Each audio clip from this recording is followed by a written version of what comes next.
Hey there everybody, this is Sultan here, and today I'm going to show you how to do a head shave. Meet Andrew Nicastro. He's a professional painter, and we're going to do a straight razor head shave, and I'm going to show you step by step how I do it, and we're going to continue shaping his beard after that.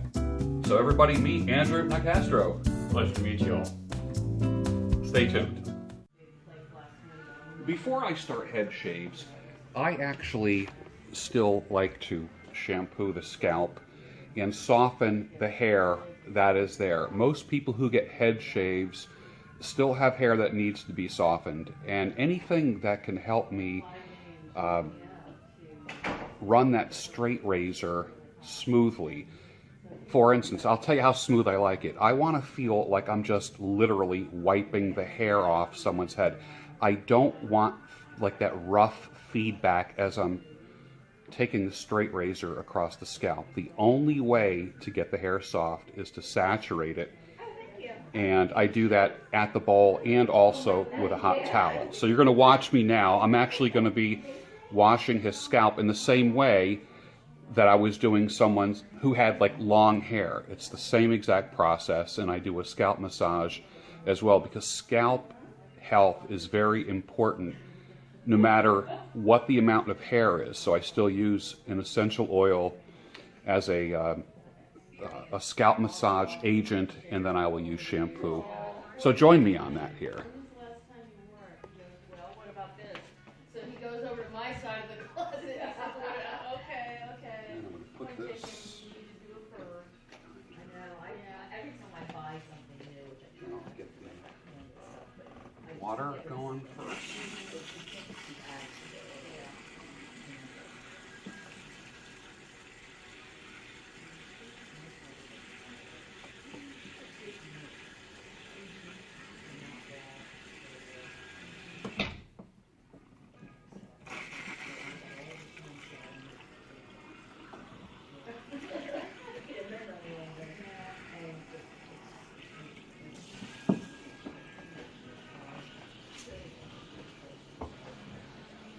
All right, come on back.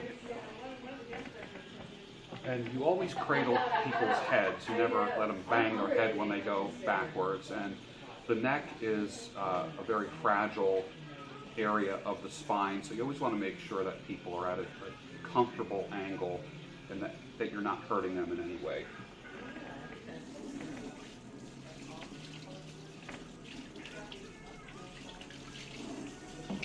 So I like to wet the scalp first, and then I use an essential oil blend. And this one's called Elevate. Wakes a person up a little bit and stimulates the scalp.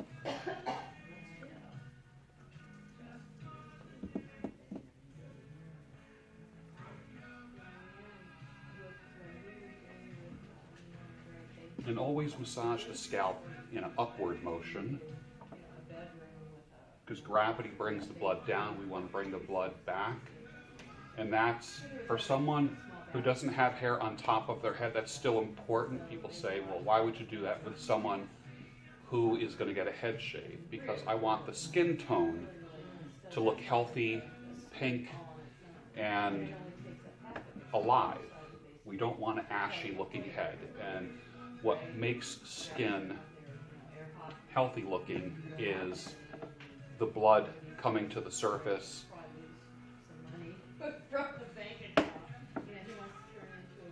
And I lift the person's head up and get the back.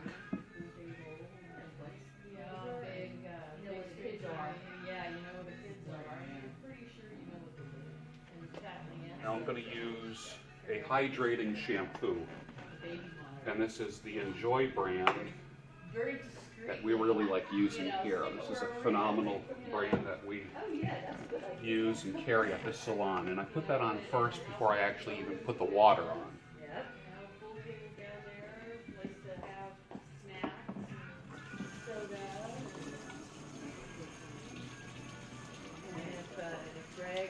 And what that does, it washes away the oil and also the scalp oil,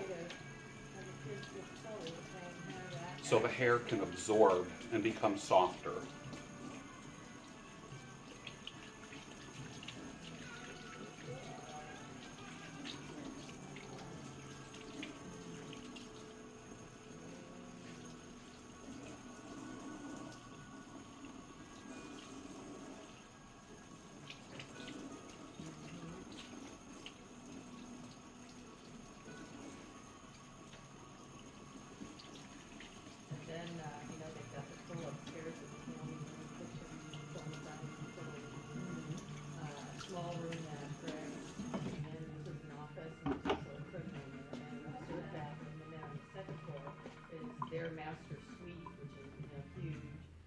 huge walk-in closet and a huge bathroom. And then there's the so-called Jack and Jill room that's got bedrooms on either side of a full bath. And then there's a, quote, princess suite. Okay, come on back up. How did that feel? Invigorating. My Yeah. head feels very refreshed right now. And a smaller walk-in closet. One of the things that I do to prep the head is I put a coating of lather on to continue softening the hair that exists on the scalp, and then I'll put a hot towel on there again. First thing I do is I always just put a towel on the shoulder like this, just to keep the person comfortable so nothing drips down their shirt, down their neck. And a person's comfort is the most important thing when you're doing a head shave. I will load 2 razors, and if I feel one is getting dull, I'll just put it aside and use the other one. So the first thing I'm going to do is put hot lather on.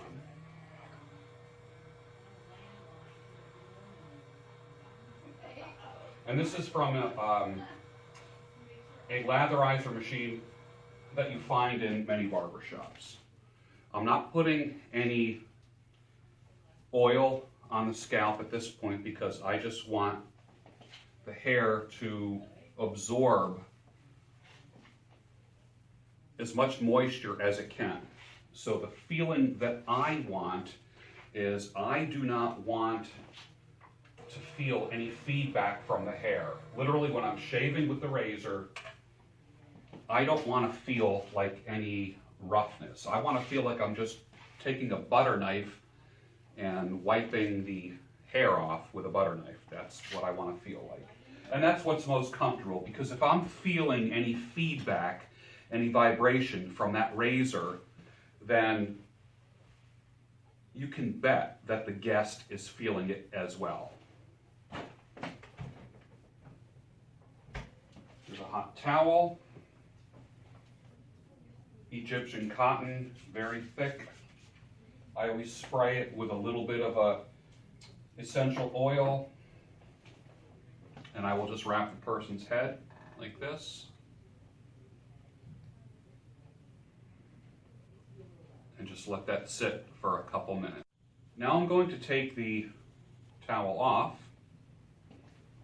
and the lather did its thing. It continued to soften the hair. I'm going to put this back in the towel warmer on the other side because I will use this towel again. And now I will lather him up for the final lathering.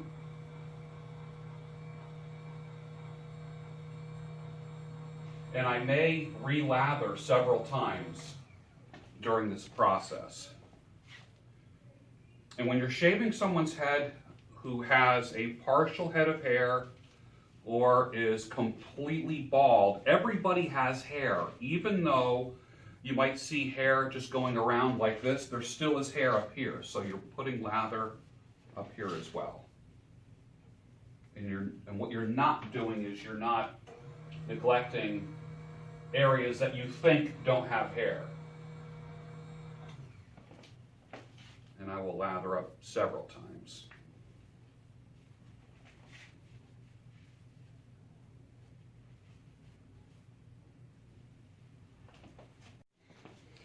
I'm using a Dovo shavette where I load the half blade into the red insert. And what I do is I start right where I feel nubs, and I make a line down the middle. If I feel that there's any resistance from the hair, I will put another hot towel on to completely soften the hair. But right now, it's just wiping off, just like I'm spreading butter on a piece of bread. Is that comfortable for you, Andrew? Yes, sir. Okay.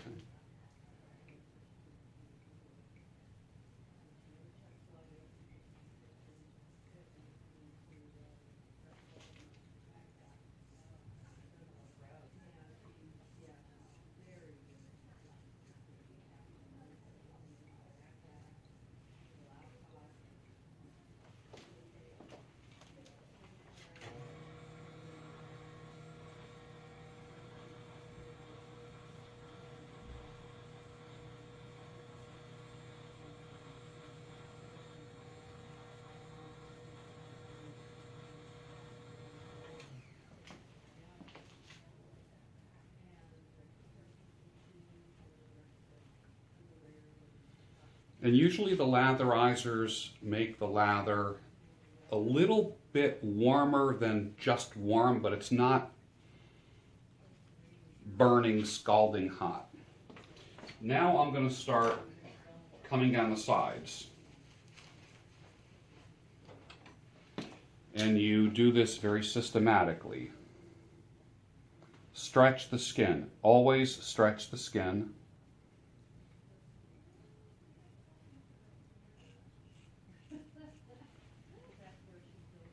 And always remember, you can't shave what you can't see. So if I have to wipe off a little bit of lather in order to see the hair, then that's what I need to do.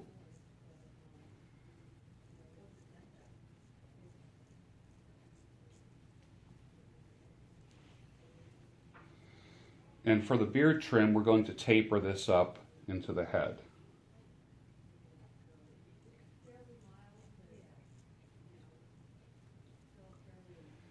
And for many guys who don't know where to put the line, what I usually do is I will take, for instance, I will take a comb and I will put it across the top of a person's ear as if they're wearing glasses or sunglasses. And a lot of times I kind of like some guys like to go up and just have a straight line. To me, that's a little bit too abrupt.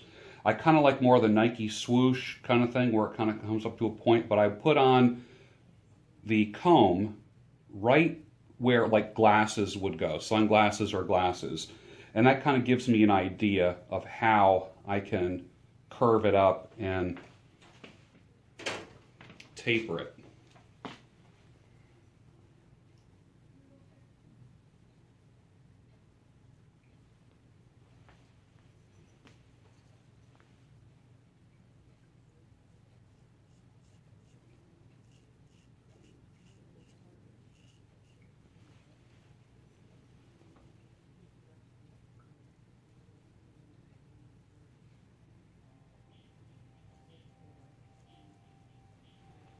I'm going to put Andrew's information in the description section down below if you're in the Philadelphia area, because he is a commercial and residential professional painter.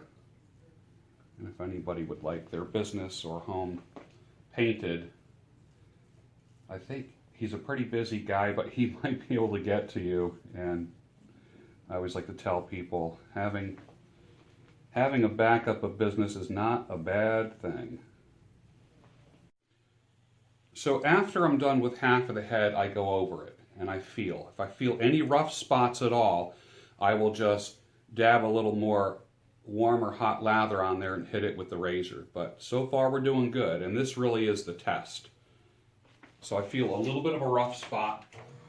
And a lot of times the rough spots, you can't really see them, but you can feel them. So right behind the ear, put a little bit there. And I'll hit it with the razor again. Stretch it out, because that makes the follicle pop out. Smooth as a baby's bottom. That's perfect.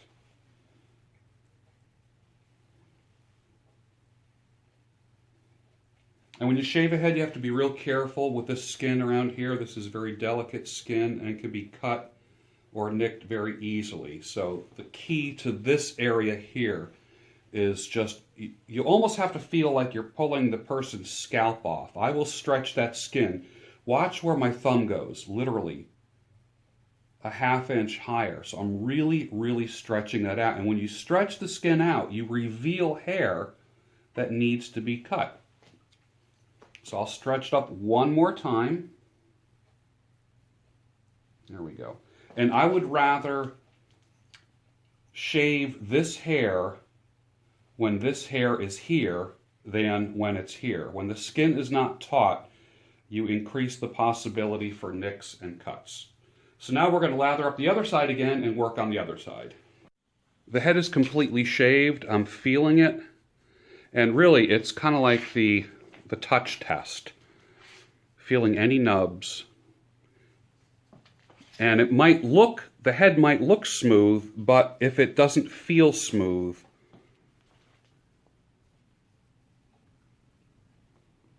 and everything is about the stretch. So a lot of times I will have to stretch up like this. So now it's completely done. But you can see the skin tone, it looks like I just took a razor across it. So I'm going to put a warm towel on him, which will help bring some of that circulation back again. And then I'll show you what we do after that. Now I'm done with the hot towel. It cooled off a little bit, and I will replace it with a cool towel, which will help tighten up the skin a little bit. Here comes a cool towel, and you always have to say, here comes a cool towel, because you don't want to shock anybody. So I put the cool towel on, and I always announce what I'm going to do. If you don't do that, people, you want people to have a predictable, enjoyable experience, and you don't want to surprise anyone with heat or cold. And that's all I do.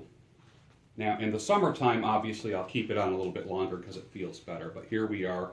We're still at the end of winter, so I don't want to freeze anybody out. What I like to do now is I like to put on a clay mask, and this is from Baxter. And this is just a nice clay. And I put that on the head, not in a thick layer. I just squeeze it in the stainless steel bowl like that.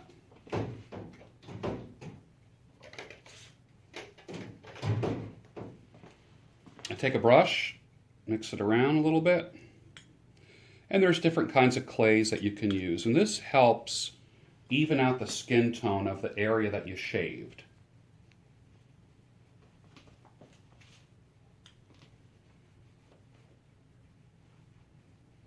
And then there's a certain thing that I do to continue to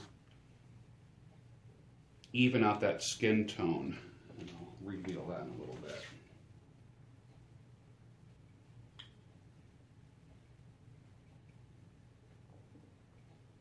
And you only need the thinnest layer of clay.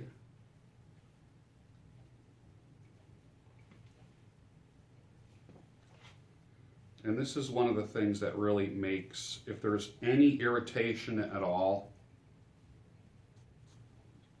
especially around the ears or the back of the neck or where there's sensitive skin, this really soothes that area.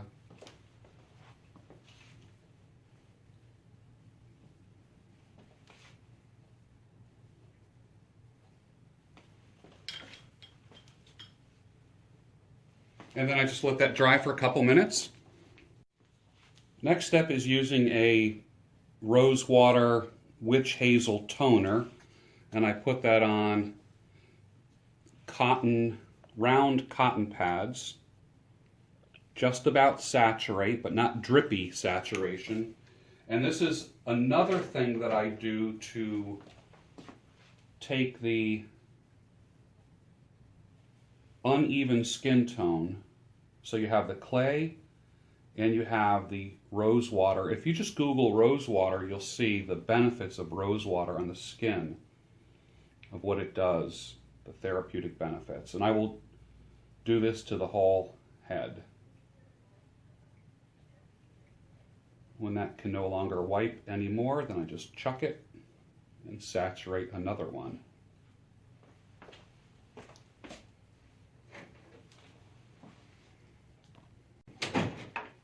You never put your fingers in the jar. Always use a tongue depressor, popsicle stick to dispense, because what you don't want to do is contaminate the jar by putting, one finger after another in there. So that goes in there. And in this industry, cleanliness is next to godliness.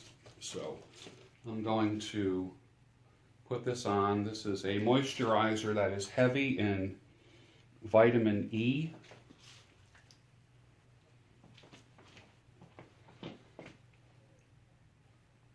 And has shea butter and cocoa butter in it as well.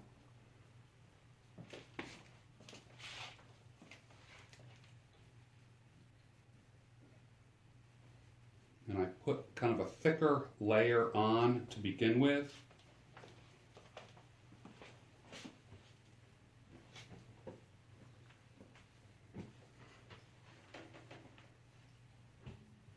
And then I will just go back and rub it in until it kind of disappears.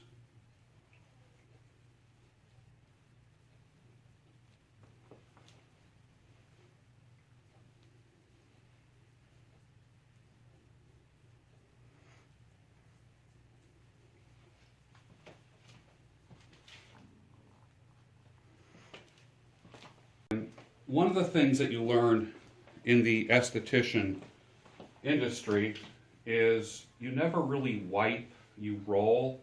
So what I do is I'll fold the towel like this and I just roll it up. And rather than just wiping and stretching the skin, and with anyone who wants to preserve the tightness of their skin, which is most people I know, you don't wipe, you roll like that. Behind the ears. And every esthetician and skincare specialist will tell you, you just roll the skin.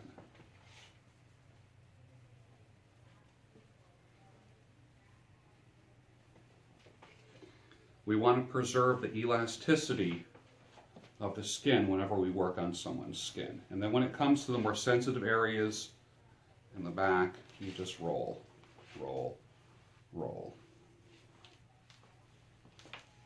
I'm taking a dusting powder that I make with arrowroot, a little bit of cornstarch, and I will put some aloe in there and a little bit of lavender, and I just barely touch it to the brush, and then I will dust the head with it. And what it does, it creates a matte finish. Now I'm just going to shake this a little bit, get that out, because what I don't want to do is make my guest look like a ghost. I don't want to whiten their skin. So this is the slightest bit of a dusting, and what this does is, and those of you who have ever been on TV, you'll notice makeup artists will come by and put powder on you to decrease shine. One thing I noticed to be true with my clients, being that I shave the heads of all ethnicities, Caucasian guys tend to prefer a more matte finish, whereas my African American and darker skin head shave clients like a more glossier look. So I won't do this move on their heads. It will end either with an oil after the moisturizing, and then I blot it because nobody wants to walk out of the, step out of the chair feeling greasy or oily. And what this does, it kind of decreases the reflection and really accentuates the shape of the head. Now, Andrew has a great shaped head, and I always tell people who want to shave their heads, I say, let's get a buzz cut first and see what shape the head is, because many people are surprised that there's nooks and crannies and peaks and valleys in their head. Andrew has a absolutely perfect shaped head for a head shave, and I think it just looks well on him, and the matte finish looks great. So as I feel around, everything's smooth, skin tone is perfect, and I think it's mission accomplished. What do you think? I think it looks fantastic, George, as always. And I like the reduced shine, and it feels amazing. Yeah. Very soothing, very relaxing. My skin feels nice and tight and moisturized at the same time. Yep. Thank you, George. Absolutely. Mission accomplished. The straight razor head shave.